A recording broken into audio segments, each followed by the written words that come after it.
Hello and welcome again to the Business Today show. I'm your host Udayan Mukherjee.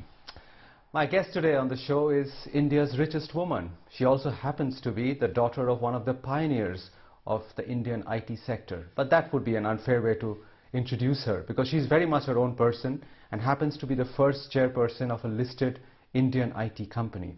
And it gives me great pleasure to welcome on the show for you Roshni Nadar Malhotra, Chairman of HCL Technologies. Roshni, it's a pleasure to have you on the show. Welcome, and how have you been? Thank you so much, Udayan. I've been good. I hope you've all been well and in good health. Yes, so far, touch wood. As I introduced you by saying that you are all of those things, but at one point, if I remember correctly, you had set your heart on being a media person. And if I remember correctly, you also interned at CNN and Sky News. So I thought Roshni Nadar was going to become a media face.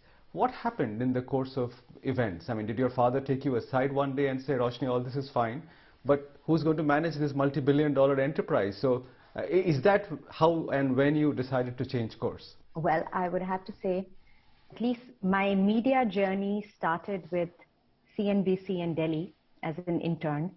And I remember seeing you there, but obviously I was a junior intern. No, I think, Udayan, sometimes the best experience comes from diversity of experience. So as, I was raised in a fairly liberal household, allowed to do whatever I wanted to pursue. I think if Shiv had serious plans of HCL, he would have asked me to do science in grade 12 and then put me into engineering. But I did commerce. And then I pursued an undergraduate education in radio, television, and film with a focus on journalism. And then I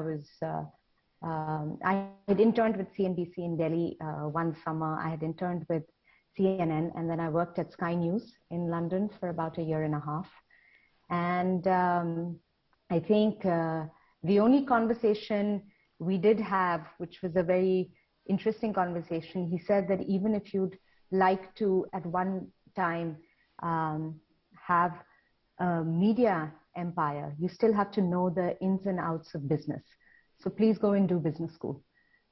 So I think that's how I landed up at Kellogg doing my MBA. And after that, moved back to India. So that was really the journey of moving from India, going into media, business school, and then moving back. Do you ever intend to take him up on that offer by surprising him with starting a media empire of your own, or now you're too entrenched in the HCL fold to think about all of that? It seems like a distant memory. Well, I love content. So in the Habitats Trust, which is a foundation that I'm a founder and trustee of, I've actually been producing TV series, which have been on the Animal Planet and National Geographic. A couple of years ago, I produced a very small children's film. So whenever I get time, I do keep my mind and hands and feet in content and media. It's interesting that you mention all this because, you have other interests. I mean, I was reading that I didn't know this, but that you're a musician, a classically trained musician. Is that right? I mean, do you ever find time for all of that any longer? No, I mean, that was all during school. And then I just haven't had a chance to review that. Now I vicariously live through my children.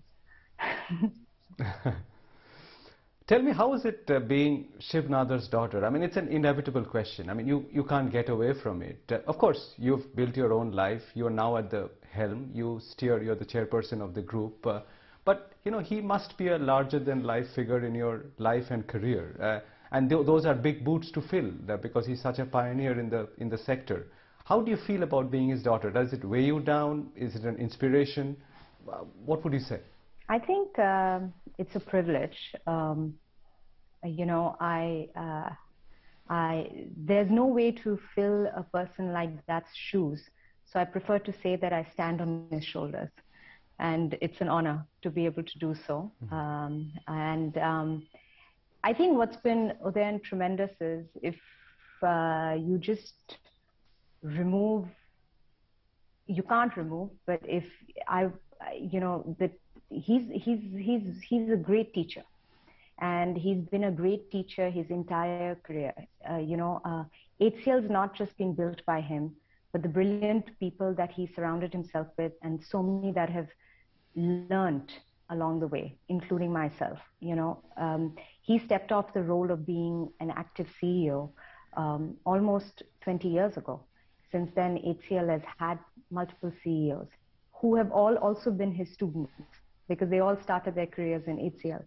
So similarly, I think for all of us, the larger-than-life figure is actually an amazing teacher. So I think that it's been a privilege, and he continues to be that.